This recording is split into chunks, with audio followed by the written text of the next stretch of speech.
पिछले हफ्ते हमने दो दर्शनों के बारे में हमने सीखा था।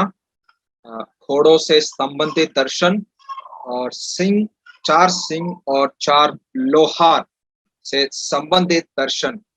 आज हम दो और दर्शनों के बारे में सीखेंगे जो जकर्या को परमेश्वर ने दर्शाया था।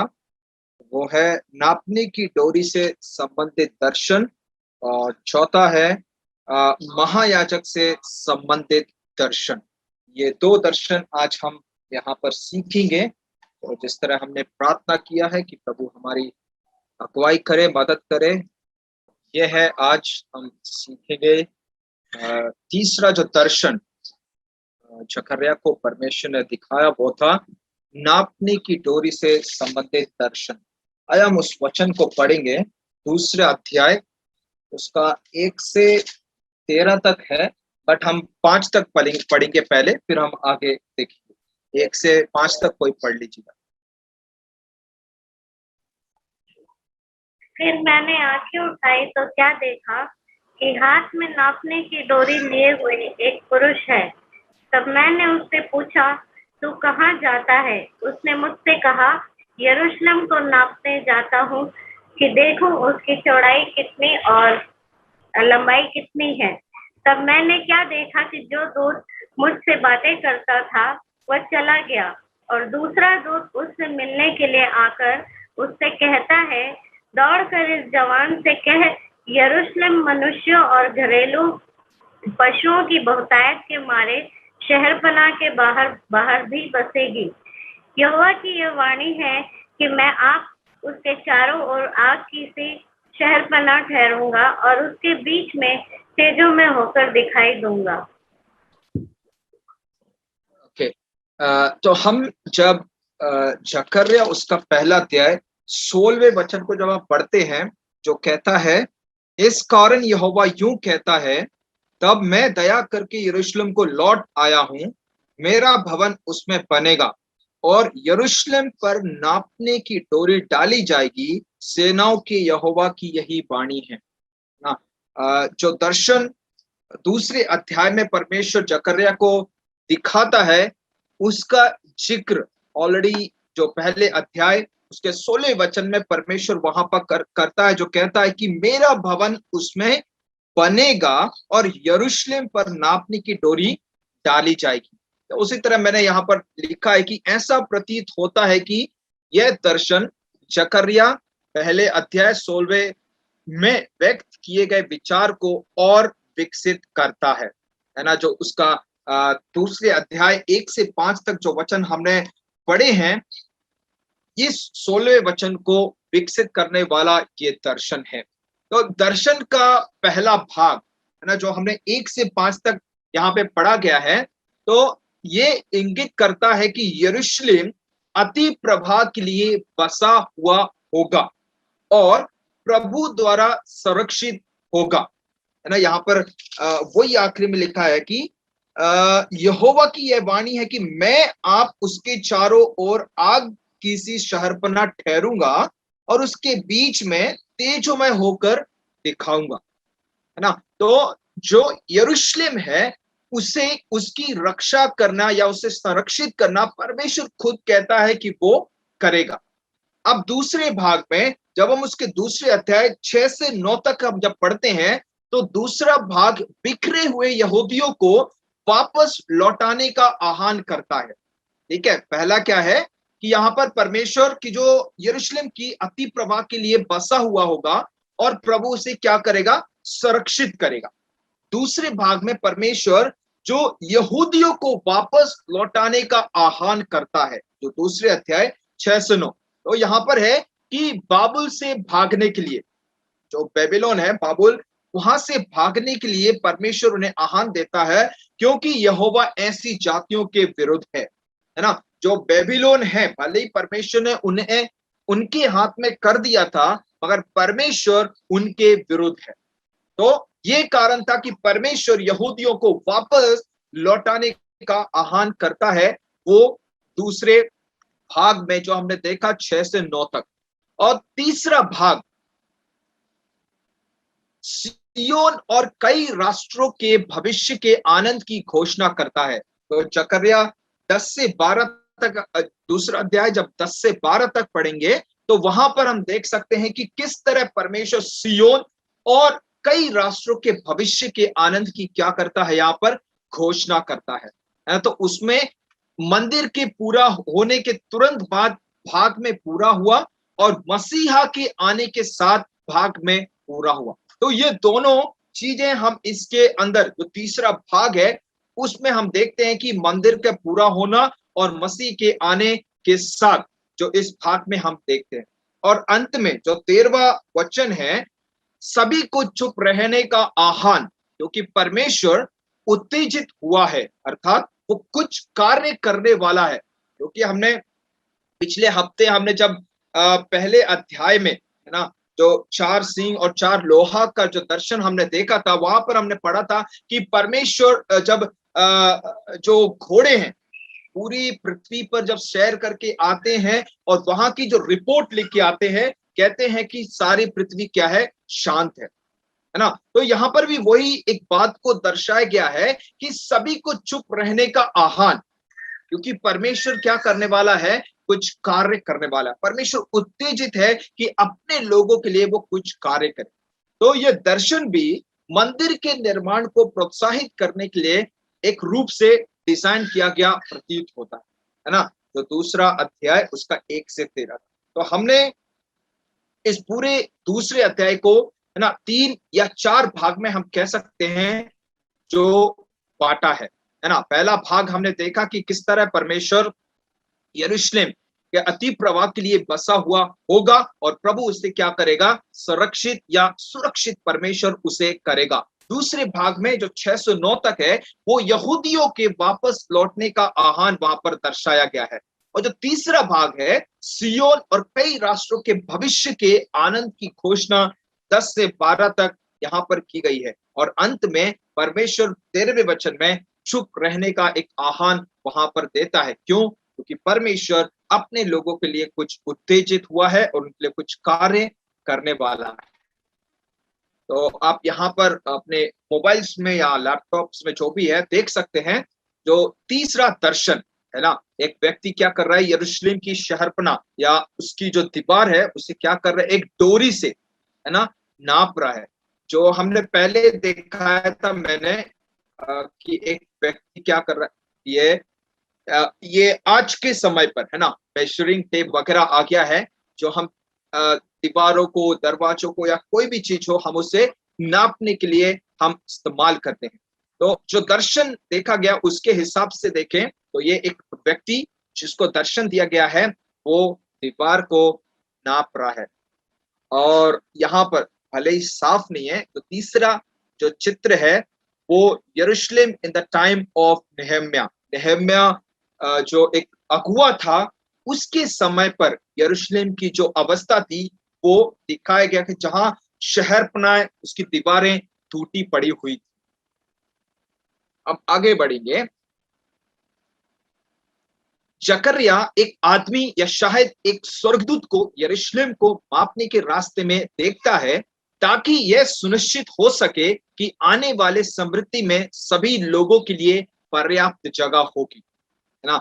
अब ये लोग वापस आ गए, अभी इतने लोग वापस आए हैं कि, है ना, अभी इनको नापने की जरूरत पड़ गई है कि अभी कितना दीवार, है ना, कितनी मेजरमेंट लेकर या कितना मापने की जगह मापने की जरूरत है ताकि ये लोग, है ना, समृद्धि से ये लोग रह सकें, पर्याप्त जगह में समृद्धि से ये लोग रह सकें।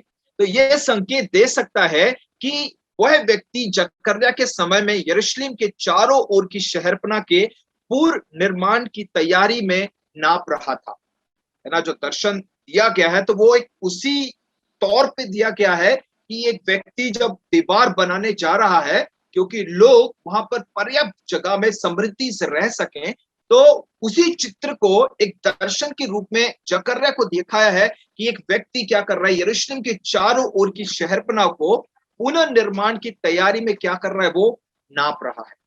तो परंतु एक स्वर्गदूत कहता है कि यरूशलेम शहरपनाह के बिना बसा रहेगा। क्योंकि उसके बीच में बहुत से मनुष्य और पशु हैं ना। तो अब ये जो स्वर्गदूत दर्शन में कह रहा है कि यरूशलेम शहरपनाह के बिना बसा रहेगा ना। अब ये बात अलग है कि नहम्याह को एक बोझ आया कि यरूशलेम की शहरपनाह टूटी हुई हैं, उन्हें बनाने, अलग बात है। परंतु दर्शन के एक आत्मिक दर्शन को देखा जाए तो एक स्वर्गदूत कहता है कि यरूशलेम शहरपनाह के बिना बसा रहेगा, क्योंकि उसके बीच में बहुत से मनुष्य और पशु हैं। तो उनके शत्रुओं से भी उन्हें शांति और सुरक्षा मिलेगी जो परमेश्वर ने दिया है, जो उसके चारों ओर आग की दीवार होगी और हम देखते हैं कि परमेश्वर की महिमा उसके बीच में होगी। तो जब हम आगे के वचनों को जब हम पढ़ते हैं, जैसे 5वां वचन वहां साफ साफ कहता है कि यहोवा की यह वाणी है कि मैं आप उसके चारों ओर आग की सी शहरपनाह ठहरूंगा और उसके बीच में तेजोमय होकर रहूंगा। तो जो यरूशलेम की शहरपनाह को जो व्यक्ति नाप रहा है उसे जरूरत नहीं है, क्योंकि जो मनुष्य और पशु उसमें वास करेंगे या रहेंगे, उनके चारों तरफ परमेश्वर क्या रहेगा, वो खुद उनकी शहरपनाह बन के रहेगा और कहता है कि मैं तेजो में होकर उन्हें दिखूंगा, है ना। भले ही उनके शत्रु उनके खिलाफ खड़े हैं, भले ही शत्रु उनके कार्य को रोके हुए हैं, उनके शत्रु उनके नाश करने के लिए आए हुए हैं, मगर फिर भी इस दर्शन के आधार पर परमेश्वर कहता है कि यरूशलेम की शहरपनाह बनाने की जरूरत नहीं है, क्योंकि परमेश्वर खुद, है ना। अगर हम उदाहरण के तौर पे अगर हम देखें, जब परमेश्वर इस्राएलियों को मिस्र देश से वापस लेके आया तो परमेश्वर, है ना, एक आग के खंबे के समान, है ना, दिन में एक आग के खंबे के समान और दिन में बादल के खंबे के समान और रात में अग्नि के समान, है ना, उनके आगे पीछे परमेश्वर उनकी रक्षा करने के लिए परमेश्वर रहता था। और जब वो लाल समुद्र में भी होकर गुजर रहे थे, हम वहां देखते कि परमेश्वर खुद, है ना, एक शर्पना, दोनों तरफ शर्पना के रूप में खड़ा होकर परमेश्वर ने उनकी अगुवाई की। और परमेश्वर उनसे यही कहता है आज भी कि वही परमेश्वर उनके शत्रुओं से उनकी रक्षा करेगा, उन्हें शांति देगा, उनकी सुरक्षा करेगा और कहता है कि उनके चारों ओर उनकी आग की दीवार रहकर परमेश्वर खड़ा रहेगा। तो दीवार ना होने का महत्व यह है कि शांति है ना, क्योंकि वहां पर लिखा गया ना कि उससे कहता है, दौड़कर उस जवान से कह, यरूशलेम मनुष्य और घरेलू पशुओं की बहुतायत के मारे शहरपनाह के बाहर भी बसेगी। तो दीवार ना होने का या शहरपनाह ना होने का जो महत्व या मतलब है, एक शांति होना। हम आगे बढ़ेंगे, फिर हम इसे अच्छी रीति से हम समझ सकते हैं। अब जो आज स्थिति है, जब परमेश्वर यहाँ पर कहता है कि शहरपनाह की जरूरत नहीं, तो हम देखते हैं कि इस स्थिति पर क्या है। अब यहाँ पर कहता है कि केवल लगभग 40,000 यहूदी देश में वापस आए, है ना, जो जरुब्बाबिल के अंडर में, एज्रा के अंडर में, नहम्याह, इनके अगुवाई में जो लोग वापस आए। अब यहाँ पर कहते हैं कि केवल लगभग, है ना, 40 से भी ऊपर थे जो यहूदी लोग क्या वापस आए। विरोधियों ने हतोत्साहित, परेशान और उनके खिलाफ सलाहकारों को नियुक्त किया। फारसी राजा ने इनके काम को बंद करने की मांग की और ज्यादातर लोग सुरक्षा के बारे में सोच रहे होंगे, ज्योति बारे, है ना। अब आप समझ गए होंगे कि क्यों परमेश्वर ये दर्शन उन्हें देता है ना, क्योंकि इतने सारे लोग वापस आए हैं, उनके पशु पक्षी भी होंगे, सबको रहने की उस शहरपनाह के अंदर या उसमें आराम से रहने की एक जगह चाहिए। और ऊपर से क्या है कि जो विरोधी है, दुश्मन लोग हैं, वो इन्हें हतोत्साहित कर रहे हैं, इन्हें परेशान कर रहे हैं और उनके खिलाफ सलाहकारों को क्या कर रहे हैं, नियुक्त कर रहे हैं जो उन्हें गलत सलाह दे सकते। और ऊपर से तीसरी बात है कि जो फारसी का राजा है उसने भी उनके काम को बंद करने की क्या किया है, मांग की। अब ये सारी चिंताओं को लेकर लोग बैठे हुए हैं और ज्यादातर लोग सुरक्षा के बारे में सोच रहे है ना। नेहम्या की भी यही एक प्रार्थना थी, है ना, जब उसने सुना कि यरूशलेम की शहरपनाह टूटी हुई है ना, बोझ में लेके प्रार्थना कर रहा है, बैठा हुआ है और राजा के सामने भी जाकर कहता है कि मुझे अपने देश जाना है, वहां की शहरपनाह खड़ा करना है, बनाना है। तो ये एक चिंता कि विरोधियों से हमें कौन बचाएगा, इन हतोत्साहित करने वाले लोगों से हमें कौन बचाएगा। तो यही सोच में जो लोग बैठे हैं सुरक्षा के बारे में, है ना, सुरक्षा के बारे में सोचकर बैठे हुए लोग। आगे देखेंगे कि यरूशलेम को दीवारों की आवश्यकता क्यों नहीं है ना। अभी यहां पर हम देखते हैं एक मनुष्यत्व की के सोच के आधार पर देखा जाए तो वो सही है, क्योंकि दुश्मन सब आके खड़े। अभी उदाहरण के तौर पर अगर हमने एक इंडिपेंडेंट घर बनाया है ना, वो 100% है कि हम उसके चारों तरफ बाउंड्री खड़ा करेंगे, फेंसिंग लगाएंगे, है ना, ताकि कोई गाय पशु या कुछ भी उसके अंदर ना आए। तो यहां पर लोग भी उसी सुरक्षा के बारे में सोचकर बैठे थे, मगर यहां पर हम देखते हैं परमेश्वर कहता है कि उन्हें शहरपनाह की जरूरत नहीं है। अब यरूशलेम को दीवारों की आवश्यकता क्यों नहीं? पहला जो 2 के 4 में हमने पढ़ा, क्योंकि परमेश्वर नगर को बहुत से लोगों और पशुओं के साथ आशीष देगा, और दूसरा क्योंकि परमेश्वर नगर की रक्षा के लिए आपकी दीवार होगा। तो इस दृष्टि के लिए और इस दर्शन के लिए आवश्यक है कि लोगों को विश्वास हो कि परमेश्वर अपना वादा पूरा करेगा। भले ही वो इन सारी अवस्थाओं से, परिस्थितियों से गुजर के जा रहे हैं, मगर परमेश्वर कहता है कि प्रभु उन्हें आशीष देगा और परमेश्वर नगर की रक्षा के लिए एक आग की दीवार खुद बनकर वो खड़ा हो। अब लौटने के लिए परमेश्वर की प्रेरणा, उसने उनकी अर्थव्यवस्था और भोजन को आशीर्वाद देने का वादा किया। उसने उनके नगरों की रक्षा करने की प्रतिज्ञा की। उसने उनके बीच रहने की प्रतिज्ञा की। उसने हामान को परदेश के विनाश की वास्तविकता का सामना करने के लिए खड़ा किया, जो हम एस्तर 3 अध्याय में देखते हैं। और यहोवा इस्राएल के बीच में वास करने आएगा, यह लोगों के लिए एक सुकून देने वाला और उत्साहजनक संदेश है ना। अब लौटने के लिए परमेश्वर की प्रेरणा, ये अभी मैं अगर हम आगे उसका 2 अध्याय 19वां वचन जब हम पढ़ेंगे, वहां पर लिखा गया है, क्या अब तक बीज खत्ते में हैं? अब तक दाखलता और अंजीर और अनार और जैतून के वृक्ष नहीं फले, परंतु आज के दिन से मैं तुमको आशीष देता रहूंगा, है ना।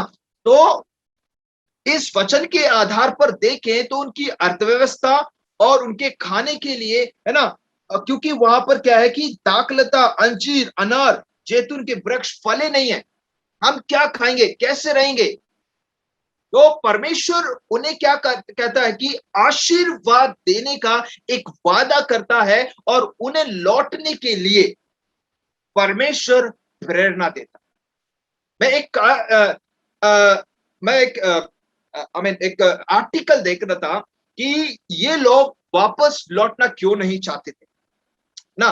पहली बात, ऑलमोस्ट 1300 या 1600 किलोमीटर उनको चलकर, पैरों पर चलकर यरूशलेम में आना पड़ेगा उनकी बंधुआई की जगह से।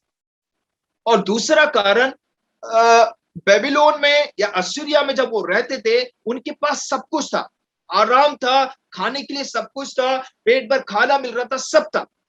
तो ये कुछ कारण थे कि वो वापस लौटना नहीं चाहते थे, मगर परमेश्वर उन्हें क्या कहता, लौटने के लिए परमेश्वर उन्हें प्रेरित करता, एक प्रेरणा परमेश्वर उन्हें देता है। और जब वो वापस आते हैं, वो वहां पर पाते हैं कि वही फिर मैं पढ़ना चाहता हूं 2:19, क्या अब तक बीज खत्ते में है, अब तक दाखलता, अंजीर, अनार, जैतून के वृक्ष फले नहीं, परंतु आज के दिन से मैं तुमको आशीष देता रहूं, है ना। यीशु मसीह की भाषा में अगर मैं कहूं तो आकाश के पक्षियों को देखो, परमेश्वर जब उन्हें खिला सकता है तो मनुष्य की जो इंपॉर्टेंस है वो इन पक्षियों से ज्यादा है परमेश्वर की नजर में।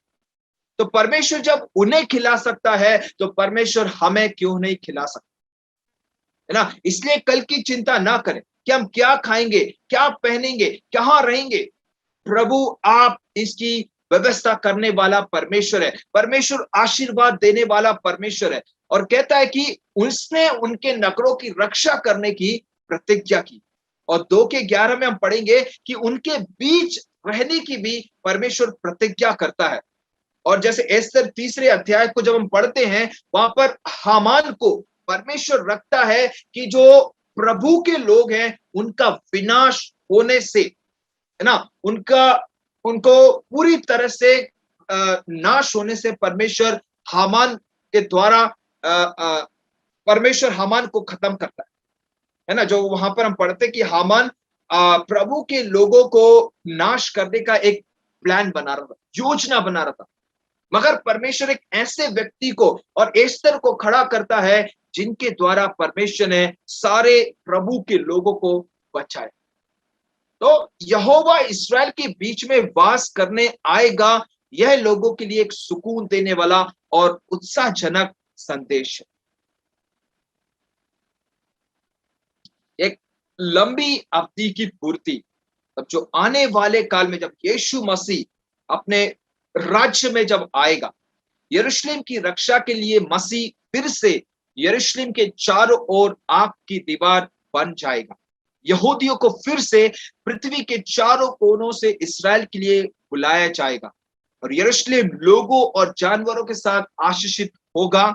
यहूदियों के लिए उसने जो कुछ किया है उसके कारण अन्य जातियों को अपने राजा मसीह के अधीन होने के लिए प्रोत्साहित किया जाए, है ना। तो ये एक बात है जो हमारे हृदय को, है ना, प्रफुल्लित करनी चाहिए कि हमारा मसीह आने वाला है ना, यरूशलेम की रक्षा करने के लिए, है ना, यरूशलेम में वास करने के लिए, यरूशलेम की दीवार खुद एक आग की दीवार बनकर खड़ा रहने के लिए हमारा मसीह आने वाला है ना। जब हम प्रकाशित वाक्य पढ़ेंगे वहां पर कहा गया कि रोशनी की जरूरत नहीं होगी, ज्योति की जरूरत नहीं होगी। क्यों? क्योंकि परमेश्वर आप हमारी ज्योति बनकर वो हमारे साथ रहेगा, हमारे बीच में वो वास करेगा, है ना। और जो यहूदी, जो प्रभु के लोग चारों तरफ, पृथ्वी के चारों तरफ तितर बितर हैं, परमेश्वर उन्हें इकट्ठा करेगा, है ना। जैसे हम लोगों को कहते हैं ना कई बार कि भले ही हम इस पृथ्वी पर मिले या न मिले, बट हम उस पार जरूर मिलेंगे ना। क्यों?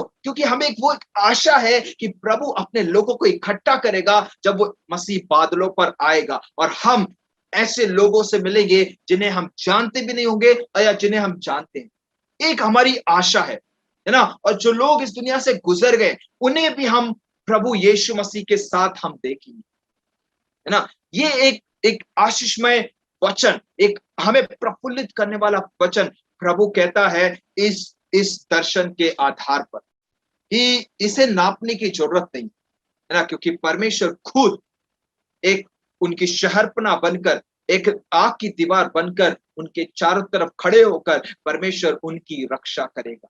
तो आज भी अगर हमें ऐसा प्रतीत होता है कि, है ना, लोग हमारे बारे में क्या कह रहे हैं, दुश्मन हमारे खिलाफ खड़े हो गए हैं, है ना, और क्या कह सकते हैं कि सताव हमारे चारों तरफ हमें घेर, मगर हमें डरने की जरूरत, क्योंकि जो परमेश्वर हमें वापस लौटा के लेके आया है वही परमेश्वर हमारी रक्षा करेगा, हमारी सुरक्षा में बनाए रहे, अपनी सुरक्षा में बनाए। तो ये था डोरी से मापने वाला दर्शन।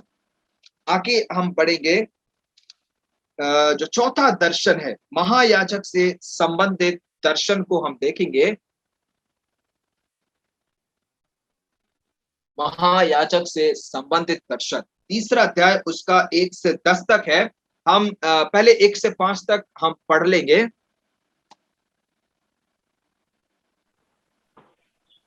फिर उसने यहोशू महायाजक को यहोवा के दूत के सामने खड़ा हुआ मुझे दिखाया, और शैतान उनकी दाहिनी ओर उसका विरोध करने को खड़ा था। तब यहोवा ने शैतान से कहा, हे शैतान, यहोवा तुझको घुड़के, यहोवा जो यरूशलेम को अपना लेता है वही तुझे घुड़के। क्या ये आग से निकाली हुई लुटकी सी नहीं है? उस समय यहोशू तो दूत के सामने मैला वस्त्र पहने हुए खड़ा था। तब दूत ने उनसे जो सामने खड़े थे कहा, इसके ये मैले वस्त्र उतारो। फिर उसने उससे कहा, देख, मैंने तेरा अधर्म दूर किया है और मैं तुझे सुंदर वस्त्र पहना देता हूँ। तब मैंने कहा, इसके सिर पर एक शुद्ध पगड़ी रखी जाए। अतः उन्होंने उसके सिर पर याजक के योग्य शुद्ध पगड़ी रखी और उसको वस्त्र पहनाए। उस समय यहोवा का दूत पास खड़ा रहा। ओके, महायाजक से संबंधित दर्शन। अब यहाँ पर फिर जो पहला वचन कहता है, फिर उसने यहोशू महायाजक को यहोवा के दूत के सामने खड़ा हुआ मुझे दिखाया, है ना। जो लोग बंधुआई से जब वापस आए थे उनमें से यहोशू, है ना, जकर्या था, ये यहोशू था, जरुब्बाबेल, ये सारे लोग थे। तो जो यहोशू था वो एक महायाजक के लेने से आया हुआ, है ना। तो यहां पर उसी के आधार पर जकर्या क्या है, दर्शन देखता है, महायाजक से संबंधित दर्शन। अब जकर्या उसके तीसरे अध्याय 1 से 5 तक दर्शन के पहले भाग में यहोशू महायाजक गंदे कपड़ों में शैतान और प्रभु के दूत के सामने खड़ा है। शैतान को डांटा जाता है जबकि यहोशू को क्षमा कर दिया जाता है और अमीर वस्त्र पहनाए जाते हैं जैसा कि प्रभु को दूत खड़ा है। तो ये एक पहले भाग में दर्शन है। दूसरे भाग में जो 6 से 10 तक जब हम पढ़ेंगे तो वहां पर यहोशू को यहोवा के दूत द्वारा चेतावनी दी जाती है और उसे प्रभु परमेश्वर के सामने पुजारी के रूप में या महायाजक के रूप में सेवा करने के लिए शर्तें दी गई हैं। हम उसे भी पढ़ लेंगे, 6 से 10 तक कोई पढ़ लेगा।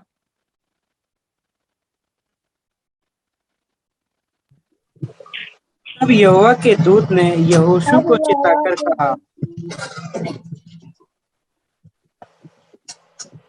चिताकर कहा, सेनाओं का यहोवा तुझसे यो कहता है, यदि तू मेरे मार्गों पर चले और जो कुछ मैंने तुझे सौंप दिया है उसकी रक्षा करे, तो तू मेरे भवन का न्यायी और मेरे आंगनों का रक्षक होगा, और मैं तुझको इनके बीच में आने जाने दूंगा जो पास खड़े हैं।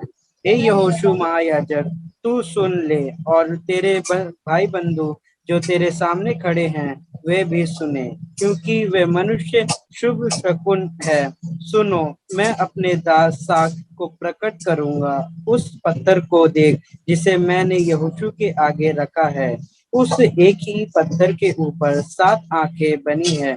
सेनाओं के यहोवा की ये वाणी है, देख, मैं उस पत्थर पर खोद देता हूँ और इस देश के अधर्म को एक ही दिन में दूर कर दूंगा। उसी दिन तुम अपने अपने भाई बंधुओं को दाखलता और अंजीर के वृक्ष के नीचे आने के लिए बुलाओगे। सेनाओं के यहोवा की ये वाणी है।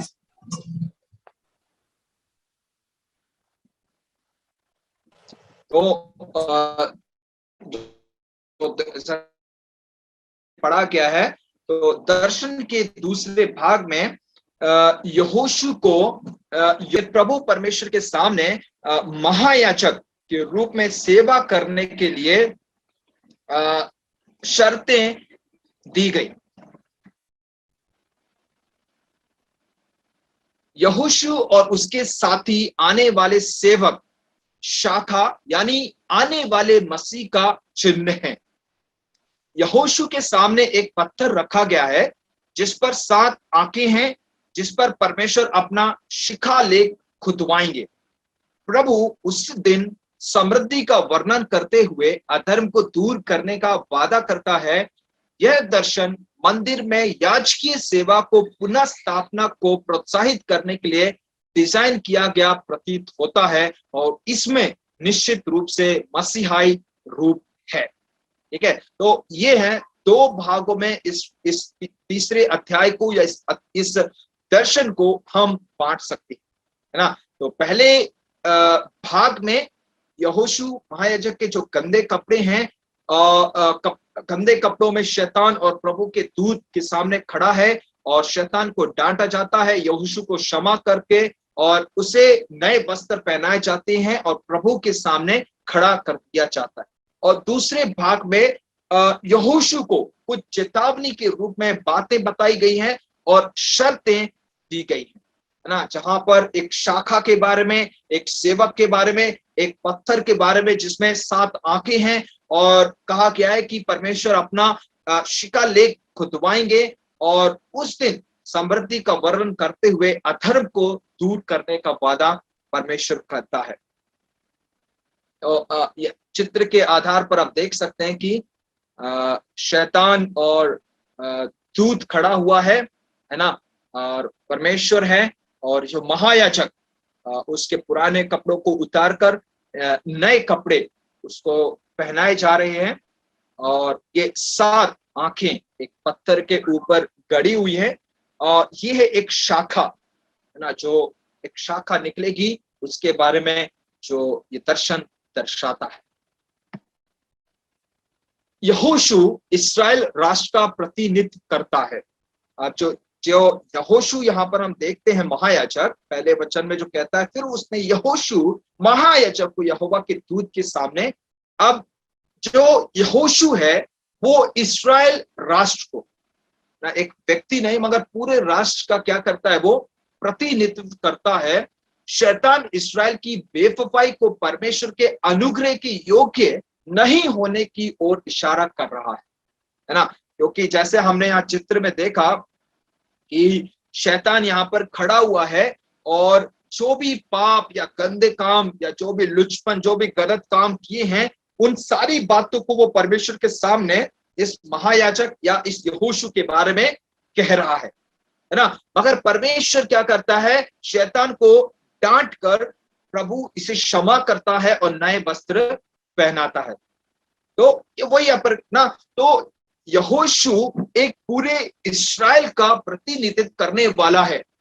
तो जो भी पाप, जो भी गलतियां इस्राएल ने की हैं, उन्हें परमेश्वर क्या करेगा, अपने अनुग्रह से, अपनी दया से परमेश्वर उन्हें क्षमा करेगा। और जो शैतान इन बातों को इस्राएल के खिलाफ, इस्राएल की बेवफाई को परमेश्वर के सामने खड़ा कर रहा है, शैतान को परमेश्वर क्या करेगा, डांटेगा। परंतु परमेश्वर का उत्तर है कि परमेश्वर ने इस्राएल को चुना है और इस्राएल बच जाएगा। परमेश्वर ने असुर की बंधुआई, बेबीलोन की बंधुआई के माध्यम से राष्ट्र को लाया। एस्तर की पुस्तक में भी लिखा गया है कि कैसे परमेश्वर ने राष्ट्र को विलुप्त होने के प्रयास से बचाया। जैसे थोड़ी देर पहले हम पढ़ रहे थे कि एस्तर की जो 3 अध्याय 4 अध्याय को जब हम पढ़ेंगे, किस तरह हामान और उसके लोगों ने एक योजना बनाई थी कि सारे यहूदियों को, सारे प्रभु के लोगों को खत्म करने का। तो परमेश्वर की योजना के आधार पर देखें तो परमेश्वर पूरे राष्ट्र को, पूरे यहोशू को, पूरे इस्राएल राष्ट्र को विलुप्त होने से परमेश्वर बचाता है। अब आगे देखेंगे, गंदे कपड़े जो है वो उनके पाप और धर्म त्याग का प्रतीक है। हमने इस यहोशू को देखा, यहोशू क्या है, एक राष्ट्र को प्रतिनिधित्व करता है, पूरे इस्राएल को। अब जो गंदे कपड़े हैं वो उनके पाप और धर्म त्याग का प्रतीक है, और जो स्वच्छ, जो सफेद वस्त्र पहनाए गए वो क्या है, स्वच्छ वस्त्र धर्मी जीवन के प्रतीक हैं। यहोशू पर साफ कपड़े रखो, जिस तरह परमेश्वर उसे पहना था, हमने चित्र में भी देखा। तो जो स्वच्छ वस्त्र हैं वो धर्मी जीवन के प्रतीक है। यह राष्ट्र को शुद्ध करने का एक प्रतीक है ना, कि किस तरह प्रभु परमेश्वर, जैसे हम यशायाह की किताब में भी पढ़ते हैं कि तुम्हारे पाप कितने भी लाल क्यों ना हो, परंतु मैं उन्हें हिम की नाई क्या कर दूंगा, श्वेत कर दूंगा। तो जो गंदे कपड़े हैं, जो पाप के कपड़े हैं, धर्म त्याग के प्रतीक के जो कपड़े हैं, परमेश्वर उन्हें हटाकर परमेश्वर एक स्वच्छ वस्त्र को, एक साफ वस्त्र को अपने लोगों पर वो पहनाएगा। और जो भी पाप उन्होंने किए हैं, प्रभु अपने अनुग्रह से उन्हें क्षमा करेगा और शुद्ध करेगा। यहोशू को एक चेतावनी दी गई है, जो राष्ट्र का प्रतिनिधि है, जो दर्शाता है कि इस्राएल की बहाली उसकी आज्ञाकारिता पर निर्भर है ना। अब जैसे हमने दूसरे भाग में देखा कि परमेश्वर उसे क्या चेतावनी देता है ना, कुछ बातें उसे बताता है कि वो उसकी आज्ञा को माने। तो उसकी जो आशीषें हैं, परमेश्वर के जो वायदे हैं, यहां पर देखते हैं कि जो दर्शाता है कि इस्राएल की जो बहाली है उसकी आज्ञाकारिता पर निर्भर होगी। तो भले ही हमारे जीवन में या परमेश्वर के जीवन, परमेश्वर के लोगों के जीवनों पर आशीषें हैं, परमेश्वर के वायदे हैं, ये नहीं कि हम वो वायदों को लेकर हम कुछ भी कर सकते। हमें अगर उन आशीषों को प्राप्त करना है, उन वायदों को हमारे जीवन में पूरा होते हुए हमें देखना है, तो ये हमारी आज्ञाकारिता पर निर्भर है। यहोशू और उसके मित्र इस बात के प्रतीक हैं कि परमेश्वर शाखा नामक एक माध्यम से क्या करने जा रहा है। सेवक शाखा है ना, जो हमने कौन से वचन में हमने पढ़ा था, उसके 8वें वचन में जो कहता है, हे यहोशू महायाजक, तू सुन ले और तेरे भाई बंधु जो तेरे सामने खड़े हैं वे भी सुन ले। अब जो भाई बंधु हैं है ना, यहोशू और उसके भाई बंधु, वो कौन है? इस बात के प्रतीक है कि परमेश्वर शाखा नामक एक माध्यम से क्या करने जा रहा है। सेवक शाखा और इस्राएल राष्ट्र अलग है ना। उसी वचन में आगे लिखा है, सुन मैं अपने दास शाख को प्रकट करूंगा। तो ये सेवक या दास, इसे मसीह के संदर्भ के रूप में देखने के लिए पत्थर का अर्थ है। अब जो शाखा है या शाख जो वहां पर दर्शाए गए एक सेवक के रूप में, अब उसको पूरा करने के लिए परमेश्वर अब यहां पर क्या कर रहा है, एक पत्थर को है ना, जो 9वें वचन में लिखा है, उस पत्थर को देख जिसे मैंने यहोशू के आगे रखा है। तो यह कह रहा है कि इसे मसीह के संदर्भ में या उसके रूप में देखने के लिए अब इस पत्थर का उपयोग यहां पर किया है ना। ये दर्शन के रूप में पत्थर और उस पत्थर पर 7 आंखें। अब जो लता या अंजीर है ना, जो वहां पर शाख या जो लता के बारे में जो अंजीर का पेड़ है वहां पर, ये मसीहाई आशीर्वाद के दिन का प्रतीक है। जब हम पहला राजा उसके 4:25 को, यशायाह 36:16 और मीका 4:4 को जब हम पढ़ेंगे, हम उसको एक एक जन पढ़ लेंगे। पहला राजा 4:25 को पढ़ लेंगे, और दूसरा कोई यशायाह 36:16 और तीसरा कोई मीका 4:4 को पढ़ लेंगे।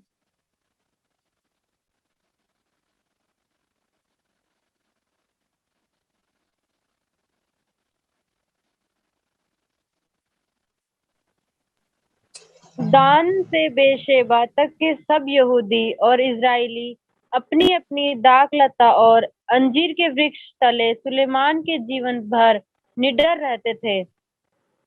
ओके, यशायाह 36:16।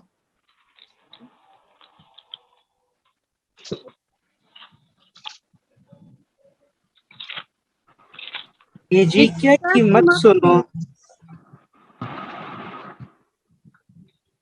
हिजकिय्याह की मत सुनो, अशूर का राजा कहता है, भेंट भेजकर मुझे प्रसन्न करो और मेरे पास निकल आओ, तब तुम अपनी अपनी दाखलता और अंजीर के वृक्ष के फल खा पाओगे और अपने अपने कुंड का पानी पिया करोगे। ओके, और मीका का 4।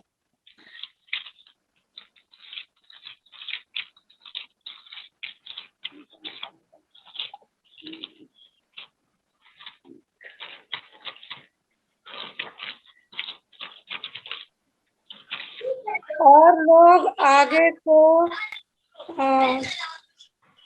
युद्ध विद्या न सीखेंगे, परंतु वे अपनी अपनी दाखलता और अंजीर के वृक्ष तले बैठा करेंगे, और कोई उनको न डराएगा। सेनाओं के यहोवा ने यही ओके, तो वचन हम दिया यहाँ है। पर ओके, तो हमने यहाँ पर देखा तीनों वचन में, है ना, कि एक लता और अंजीर के पेड़ के बारे में, है ना। मीका 4:4 में जो वहां पर लिखा है, परंतु वे अपनी अपनी दाखलता और अंजीर के वृक्ष तले क्या करेंगे, वो बैठा करेंगे और उन्हें विश्राम मिलेगा। 36:16 में, और मेरे पास निकल आओ, तब तुम अपनी अपनी दाखलता और अंजीर के वृक्ष के फल खाओगे और अपने अपने कुंड का पानी पिया करोगे। और कब होगा ये, जब हम अश्शूर का राजा जो है ना वो बातें कहता उनको ना माने, है ना, हम वहां से लौटे। और पहले राजा 4:25 में जो पढ़ा गया वो कहता है, दान से बेशरबा तक के सब यहूदी और इस्राएली अपनी दाखलता और अंजीर के वृक्ष तले सुलेमान के जीवन भर निडर रहते थे। तो ये एक मसीहाई आशीर्वाद के दिन का एक प्रतीक है, शांति का प्रतीक है और मसीहाई राज्य का प्रतीक है ना। तो जो जकर्या उसके 3 अध्याय 9वें वचन में जो उस शाख का जो इस्तेमाल किया गया है या अंजीर के पेड़ का जो इस्तेमाल किया गया है, वो मसीह के आशीर्वाद, उसकी शांति और मसीह का राज्य के प्रतीक है। ठीक है, हम आगे बढ़ेंगे, फिर हम और अच्छी रीति से हम पढ़ते हैं। जकर्या 3 में शैतान कौन है ना, जो हमने यहां पर देखा है उसके पहले ही वचन में, और शैतान उसकी दाहिनी ओर उसका विरोध करने को खड़ा है। तो ये जकर्या 3 अध्याय उसके में शैतान कौन है? शैतान उन सामरियों का प्रतिनिधित्व करता है जिन्हें एसरदोन द्वारा इस्राएल में ले गया था, और स्थानीय अधिकारियों ने जो मंदिर का विरोध किया था। जब हम एज्रा 4 उसके 1 से 5 तक हम पढ़ेंगे, और थोड़ी देर पहले हमने जब तीसरा दर्शन के बारे में हम सीख रहे थे, हमने वहां पर देखा कि किस तरह इनके मंदिर के कार्य में बाधाएं दूसरे लोग लेकर आए, है ना। तो दुश्मन लोग खड़े हो गए। तो शैतान उन सामरियों का प्रतिनिधित्व करता है जो इनके खिलाफ खड़े हो, जो इनके मंदिर के कार्य का विरोध करते। उन्होंने यहूदियों को निरुत्साहित किया और उनके भवन को संकट में डाला, और उनके उद्देश्य को विफल करने के लिए उनके विरुद्ध सलाहकारों को नियुक्त किया। तो यही बात हम थोड़ी देर पहले मैं आपको समझा रहा था। तो ये 3 अध्याय में शैतान यही है ना, जो हमारे विरोध में खड़ा हुआ है ना, हमारे प्रभु का जो कार्य है, परमेश्वर का जो मंदिर है, उस कार्य में विफल देना, है ना, उसके विरुद्ध खड़ा होना और हमारे खिलाफ गलत गलत बातों को परमेश्वर के सामने रखना। आगे यहोशू की जो दुखद स्थिति हम इस वचन में देखते हैं, वो यहोशू इस्राएल का एक महायाजक था। जब हम हागे 1:12 को और एज्रा 5 अध्याय उसके 2 वचन को जब हम पढ़ेंगे, हम वहां देख सकते हैं। मैं पढ़ देता हूं। हागे उसका 1:12 कहता है, तब शालीतिएल के पुत्र जरुब्बाबेल और यहोसादाक के पुत्र यहोशू महायाजक ने सब बचे हुए लोगों समेत अपने परमेश्वर यहोवा की बात मानी। तो वहां देखते हैं हम यहोशू महायाजक, उसके पास काम करने के लिए कोई मंदिर नहीं था, वह मंदिर में काम करने से गंदा था। यानी कि क्योंकि परमेश्वर का मंदिर बना नहीं है, और जिस मकसद के लिए जो उत्तरदायित्व यहोशू का है वो कार्य नहीं कर सकता है। क्यों? क्योंकि मंदिर का जो कार्य है, पुनः निर्माण का कार्य है, वो रुका हुआ है। और जैसे हमने अभी देखा कि जो पुराने गंदे वस्त्र है ना, उन्हें निकालना पड़े, तो उन्हें शुद्ध करना पड़ेगा। यही कारण है कि यहाँ पर इस बात को दर्शाया गया है, वह मंदिर में काम करने से गंदा था। तो मंदिर में कार्य करना है तो पहले मंदिर का जो कार्य है वो समाप्त होना होगा और उसे शुद्ध होना होगा। उसके पास पवित्र वस्त्र नहीं थे जो महिमा और सुंदरता के लिए थे। विरोधी उसे विफल करने के लिए प्रतिबंध थे। परमेश्वर यहोशू को प्रोत्साहित करता है। परमेश्वर ने यरूशलेम को चुन लिया है और उससे आग से निकाल लिया है। यहोवा का दूत तेरी ओर है, यहोवा विरोधियों को फटकारेगा, यहोशू का अधर्म दूर किया जाएगा। यहोशू को समृद्ध वस्त्र और एक साफ पगड़ी पहनाया जाएगा। इंगित करता है कि वह फिर से महायाजक के रूप में कार्य करेगा। तो यहाँ पर हमने देखा यहोशू की एक दुखद स्थिति है ना, पर मंदिर नहीं है और वो मंदिर में कार्य करने के लिए वो अशुद्ध है। मगर यहाँ पर हम देखते हैं कि किस तरह परमेश्वर उसे वायदा करता है, दूसरे वचन से 5वें वचन तक, कि परमेश्वर ने उसे चुन लिया है और परमेश्वर उसे शुद्ध करेगा आग से निकाल, है ना। और परमेश्वर आगे कहता है कि उसके विरोधियों को परमेश्वर फटकारेगा और उसके सारे अधर्म को परमेश्वर दूर करेगा। और परमेश्वर उसे नए वस्त्र को पहनाएगा, एक साफ पगड़ी को पहनाया जाएगा और वो फिर से महायाजक के रूप में कार्य कर सकता है। मेरे सेवक और शाखा, हम इसे देख चुके हैं, इसलिए मैं ज्यादा इसमें समझाऊंगा नहीं, मगर एक बार हम पढ़ लेते हैं। मेरे सेवक और शाखा में फिर से प्रेरित और स्पष्ट रूप से यहोशू पर लागू होता है। शाखा भविष्यवाणियां अंततः एक मसीह के आने की भविष्यवाणी करता है, जो महायाजक और राजा के कार्यों को एकजुट करेगा, क्योंकि वह पुजारी और राजा के रूप में अपने सिंहासन पर बैठेगा। ना तो यहोशू और ना ही जरुब्बाबिल व्यक्तिगत रूप से यह चित्रित कर सकते थे कि मसीहा क्या करेगा, लेकिन साथ में उन्होंने भविष्यवाणी की कि परमेश्वर अपने पुत्र के माध्यम से ये करेगा, है ना। तो अगर हम भी अपने जीवन को देखें तो ये कार्य करने के हम योग्य नहीं, ये महायाजक का कार्य करने के योग्य नहीं है, हम प्रभु के सामने रहने की योग्य नहीं है, मगर परमेश्वर ने अपने पुत्र यीशु मसीह के द्वारा इस कार्य को पूरा किया जब उसने अपना लहू उस कलवरी क्रूस पर बहाया, है ना। तो उसी पुत्र के द्वारा इस शाखा को परमेश्वर खड़ा करता है और कहता है कि परमेश्वर इसी शाखा को एक महायाजक और एक राजा के रूप में अपने सिंहासन पर बैठाएगा, है ना। जब हम इसी जकर्या उसके 6वें अध्याय 13वें वचन को हम पढ़ेंगे तो वहां लिखा है, वही यहोवा के मंदिर को बनाएगा और महिमा पाएगा और अपने सिंहासन पर विराजमान होकर प्रभुता करेगा। उसके सिंहासन के पास एक याजक भी रहेगा और दोनों के बीच मेल की सम्मति होगी। तो ये एक यीशु के बारे में, है ना, मसीहत के बारे में यहाँ पर दर्शाया गया है कि किस तरह वो एक महायाजक और राजा के रूप में अपने सिंहासन पर बैठेगा, है ना। इसलिए जब हम इब्रानियों की पत्री को हम पढ़ते हैं और पहली तिमोथियों की पत्री को जब हम पढ़ेंगे वहां पर भी लिखा गया है कि, है ना, हमारे लिए एक याजक है ना, जो हमारी पिछवाई करने वाला यीशु मसीह। तो ये उसके बारे में इस शाखा को दर्शाया गया है।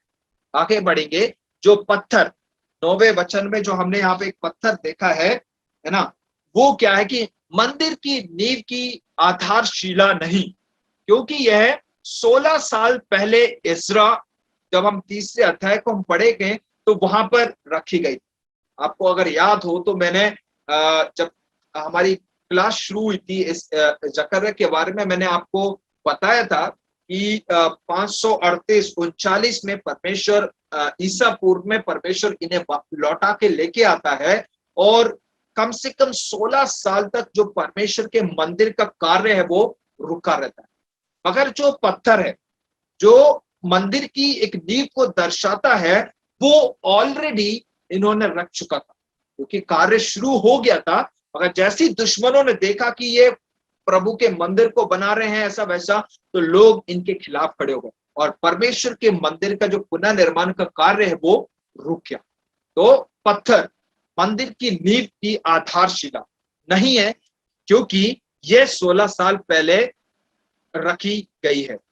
ये पत्थर कैपस्टोन, जब हम जकर्या उसके 4 के 7 को जब हम पढ़ेंगे तो वहां पर लिखा गया है कि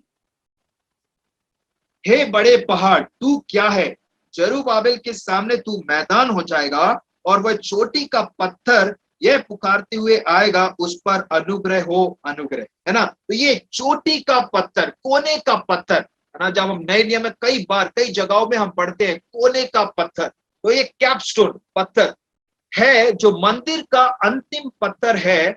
शिकालेख शायद अनुग्रह था, क्योंकि यह 4 के 7 में चिल्लाया गया था, है ना। 4 का 7 जो हमने पढ़ा है वहां क्या क्या है, वह चोटी का पत्थर यह पुकारते हुए आएगा, उस पर अनुग्रह हो अनुग्रह। तो जो पत्थर है ना, वो एक कोने का पत्थर है, वो एक कैपस्टोन है, और उस मंदिर पर, उस पत्थर पर परमेश्वर क्या करेगा, शिकालेख करेगा, और उसका मतलब है अनुग्रह। तो ये पुकारते हुए आएगा कि परमेश्वर का अनुग्रह है, परमेश्वर का अनुग्रह। अब उस पत्थर पर जो 7 आंखें हैं, जो 9वें वचन में हम पढ़ते हैं, पत्थर पर का अर्थ है कि आंखें पत्थर पर टिकी हुई हैं, वे पत्थर में नहीं है, क्योंकि शिकालेख पत्थर में खुदा हुआ है। तो 7 आंखें स्वर्गदूत हैं जो यह सुनिश्चित करेंगे कि अंतिम पत्थर को मंदिर में रखा गया है, अनुग्रह अधर्म को हटा दिया गया है ना। तो जो पत्थर है वो एक कैपस्टोन है, और जो आंखें हैं परमेश्वर की नजर, परमेश्वर की आंखें हैं जो देखती हैं, है ना। तो अनुग्रह जैसे यहाँ पर 7वें वचन के साथ में है कि वो पुकारते हुए आएगा, उस पर अनुग्रह हो, उस पर अनुग्रह। उसकी लता और उसके अंजीर के पेड़ के नीचे, जब हम मीका उसके 4 के 4 को जब हम पढ़ते हैं, वहां पर लिखा गया है कि और लोग आगे को युद्ध विद्या ना सीखेंगे, परंतु वे अपनी अपनी दाखलता और अंजीर के वृक्ष के तले बैठा करेंगे, और कोई उनको ना डराएगा, सेनाओं की यहोवा की यही वाणी। तो ये लिखा गया है कि शांति और समृद्धि का एक संकेत। और हम यहाँ पर अपने पड़ोसी को आमंत्रित करें। जब हम जकर्या 3 अध्याय उसके 8वें वचन को जब हम पढ़ते, वहां लिखा है, हे यहोशू महायाजक तू सुन ले, और तेरे भाई बंधु जो तेरे सामने खड़े, है ना। तो एक तरह से पड़ोसी हमने यहाँ पे देख चुका है, मगर फिर भी अपने पड़ोसी को आमंत्रित करना का तात्पर्य उन लोगों के बीच अद्भुत शांति का समय है जो साथ मिलते हैं और एक साथ काम करते हैं, मतलब एक परमेश्वर की कलीसिया। यदि राज्य ऐसा ही होगा तो हमें इसे आज ही पूरा करने का प्रयास करना है ना। तो जो कलीसिया परमेश्वर ने इस पृथ्वी पर रखी, है ना, उस कलीसिया के द्वारा जो उत्तरदायित्व है कि हम शांति का प्रमाण लोगों तक हम फैलाएं, और उसमें उस कार्यों का करने के लिए हमें एक साथ रहकर वो कार्य करना हो। और आगे दीर्घकालिक पूर्ति, यीशु को हमारे स्वभाव में आना था और परमेश्वर का घर बनाने के लिए पापी मांस के गंदे क्षेत्र में काम करना था। यानी कि हम जिस गंदर कीचड़ में पड़े हुए थे, जिस पाप में पड़े हुए थे, उस पाप की गंदगी से निकालने के लिए यीशु मसीह को उस हमारे शरीर में, ना, जैसे हम यूहन्ना की किताब यूहन्ना के सुसमाचार को जब हम पढ़ते हैं, वहां पे लिखा गया यीशु मसीह ने देह रूप धारण किया। तो हमारे स्वभाव में आना मतलब हमारी देह को ग्रहण कर, भले ही वो पापियों के बीच में रहा, पापियों को उसने बचाया, मगर बाइबल कहती कि उसने कभी पाप, तो वो एक पाप रहित एक परमेश्वर था, मगर हमें बचाने के लिए उसे चाहिए था कि वो हमारे जैसा होकर वो हमारे लिए इस दुनिया में आए। तो उसने वो कार्य किया। यद्यपि यीशु के विरोधियों ने उस पर आरोप लगाया, परमेश्वर ने अंततः उन्हें डांटा और यीशु को मरे हुए में से जिताया। हम देखते हैं कि किस तरह फरीसी लोग खड़े होकर उस पर आरोप लगा रहे हैं, परंतु परमेश्वर ने उन्हें डांटा और किस तरह यीशु मसीह ने परमेश्वर ने यीशु मसीह को तीसरे दिन जिलाया। परमेश्वर ने अपने कपड़े अमरता में बदल दिए ताकि हमारे अमर महायाजक के रूप में वह उन लोगों को बचा सके जो परमेश्वर के घर का हिस्सा बन जाते। तो जो नए वस्त्र महायाजक यहोशू को पहनाए गए वो यीशु को दर्शाते कि किस तरह यीशु हमें भी नए कपड़ों से हमें पहरावा देगा, हमारे सारे पापों को क्षमा करेगा और हम भी उसके साथ राज करेंगे। तो जो उसका अनुग्रह हमें हम पर है, हम उस अनुग्रह में हम बढ़ते जाए। हम उस अगर हमें मंदिर का कार्य करने के लिए परमेश्वर ने रखा है, उस महायाजक की एक पद्धति परमेश्वर ने अगर हमें दी है, तो उससे उस महायाजक का कार्य करने के लिए हमें मंदिर का निर्माण करना होगा, परमेश्वर के राज्य का निर्माण करना होगा, परमेश्वर की कलीसिया का निर्माण करना होगा। और यही कारण है कि परमेश्वर ने यीशु मसीह ने हम सबको एक किया है ना। हम कई कई जगहों से हैं, एमपी से हैं, केरला से हैं, यूपी से हैं, वाराणसी से, कई जगहों से, बिहार से, मगर परमेश्वर ने हम सबको एक किया है। भले ही हम अलग अलग अंग हैं, मगर उस अंग को परमेश्वर ने एक दे करके यीशु मसीह खुद सिर बना है ना, ताकि हम उसके कार्य को पूरा करने में। और जो मसीह है ना, एक पत्थर, जो कोने का पत्थर है, वो हमारी नींव है ना। हमारे खिलाफ कोई खड़ा नहीं हो सकता। जैसे हमने तीसरे दर्शन में भी हमने देखा कि किस तरह परमेश्वर खुद एक दीवार बनकर हमारे चारों तरफ आग की दीवार बनकर वो खड़ा रहेगा और हमारी सुरक्षा करेगा। और जो कार्य परमेश्वर ने हमें दिया है, हम उस कार्य को हम पूरा करने के लिए आगे बढ़े, ताकि परमेश्वर की महिमा इस पृथ्वी पर, परमेश्वर की इच्छा इस पृथ्वी पर पूरी होने पाए। तो आज के लिए जो सबक है, यदि हम उसके घर पर काम कर रहे हैं, तो परमेश्वर उसके उपासकों की रक्षा करेगा। मतलब जो उसकी कलीसिया है, अगर हम उसकी कलीसिया को इस पृथ्वी पर बना रहे हैं, उसके राज्य को हम बना रहे हैं, तो परमेश्वर जरूर अपनी कलीसिया की रक्षा करेगा। यहोवा के उस बड़े और भयानक दिन से पहले जब तक हो सके बाबुल से भाग निकलो, क्योंकि हमारा परमेश्वर हमारे विरोधियों को फटकारेगा और आज हमारे काम को आशीष देगा, है ना। अब यहाँ पर कहता है कि यहोवा के उस बड़े और भयानक दिन से पहले ना, जैसे दिन बुरे हैं, अंतिम दिन चल रहे हैं ना, हमें नहीं पता मसीह कब आए, मगर अगर हमें उस भयानक दिन से अगर हमें बचना है, तो आज जो परमेश्वर ने हमें अवसर दिया है, हम उस अवसर को बहुमूल्य जानते हुए हम बाबुल से निकले। अब ये बाबुल या बेबीलोन किसको दर्शाता है? What does Babylon represent?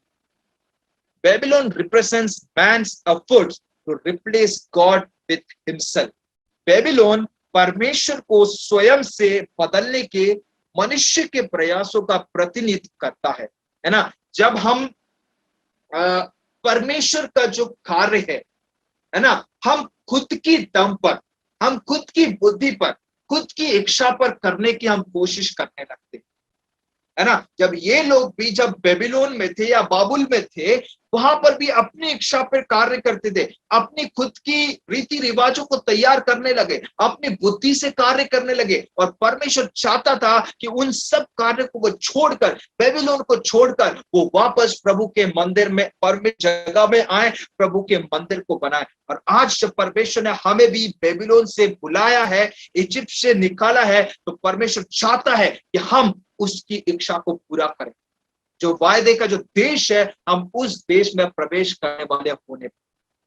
अंतिम दिन है, ये बुरे दिन है। हम अवसर को बहुमूल्य समझते हुए हम उस बेबीलोन से हम बाहर निकले पूरी तौर से। ये नहीं कि एक पैर हमारा यहाँ और एक पैर बेबीलोन में, नहीं। अगर हम ऐसा चल रहे हैं तो हम बीच में गिरेंगे और फिर कोई बचाने वाला नहीं। जैसे हमने यहाँ पर देखा कि यहोवा के उस बड़े और भयानक दिन से पहले जब तक हो सके बाबुल से भाग निकलो, क्योंकि क्या करेगा परमेश्वर? हमारे विरोधियों को फटकारेगा और आज हमारे काम को वो आशीष देगा। अगर हम इस आशीष को प्राप्त करना चाहते हैं तो हम निकलें और प्रभु की कलीसिया को खड़ा करें, प्रभु के राज्य को खड़ा करें, प्रभु की इच्छा को हम पूरा करें, ताकि प्रभु के द्वारा प्रभु की महिमा हमारे द्वारा होने पाए और प्रभु हमें आशीषित करने पाए। तो ये है तो दर्शन हमने जो पढ़े, दर्शन और नापने की डोरी से संबंधित दर्शन। आशा करता हूं कि भले ही थोड़ा ज्यादा ही एक्सप्लेन मैंने कर दिया है, बट मैं समझता हूं कि थोड़ा बहुत तो आपको समझ में आया हो। अगर समझ में आ गया तो एटलीस्ट अपने थम्स अप दिखा दीजिएगा। एक ही आया थम्स अप, 2 3 4 5 6 7 सबका धीरे धीरे आ गया। ओके, तो हमारे यही प्रार्थना रहने पाए कि आने वाले दिनों में प्रभु हमें और भी मदद करेंगे। मैं कोशिश करूंगा कि और भी संक्षिप्त रूप में आपको समझाने की मैं कोशिश करूंगा, क्योंकि मैं खुद समझता हूं कि आज ज्यादा ही एक्सप्लेन कर दिया, ज्यादा ही बढ़ गया। जैसे मैंने कहा कि फिर भी प्रभु ने हमें मदद किया, एटलीस्ट उसमें से कुछ बातों को तो हम सीख सकें। तो आइए हम प्रार्थना के साथ आज की क्लास को हम खत्म करेंगे। कुसुम दीदी से निवेदन करूंगा कि हमें प्रार्थना करना पड़ेगा।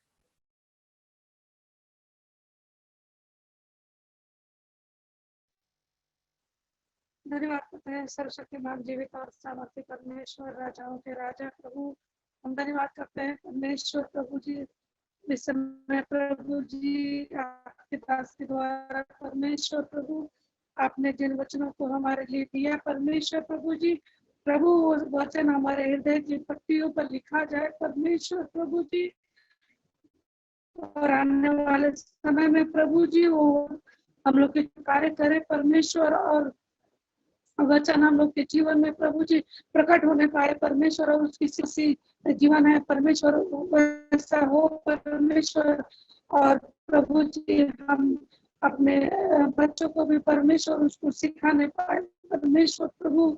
और प्रार्थना करते हैं जितने लोग जो मीटिंग में जुड़े हैं परमेश्वर प्रभु जी, आज हर एक आत्मा में ये वचन कार्य किया होगा परमेश्वर। तो परमेश्वर आपका बुद्धि आपका समझ वहाँ मिली है परमेश्वर, इसके लिए हम प्रार्थना करते हैं प्रभु।